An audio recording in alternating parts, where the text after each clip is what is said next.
ആഗോളതലത്തിൽ വർദ്ധിച്ചുവരുന്ന ഒരു ആരോഗ്യ പ്രശ്നമായി മാറിയിരിക്കുകയാണ് ഹൃദയസ്തംഭനം. വേൾഡ് ഹാർട്ട് ഫെഡറേഷന്റെ കണക്ക് പ്രകാരം ലോകമെമ്പാടുമായി ഏതാണ്ട് 64 ദശലക്ഷത്തോളം ആളുകൾ ഇതുമായി ബന്ധപ്പെട്ട ബുദ്ധിമുട്ടുകൾ നേരിടുന്നുണ്ട്.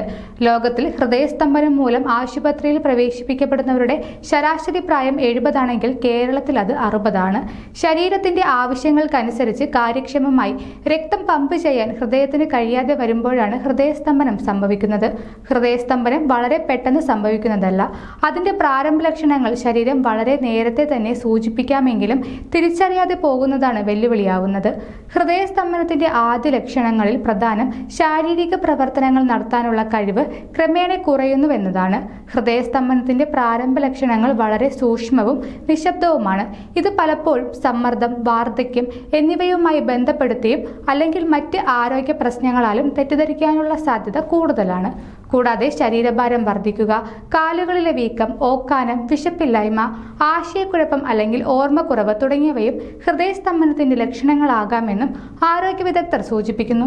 കൂടുതൽ ആരോഗ്യ വാർത്തകൾക്കായി ഡോക്ടർ ലൈവ് TV സബ്സ്ക്രൈബ് ചെയ്യുക. Stay healthy.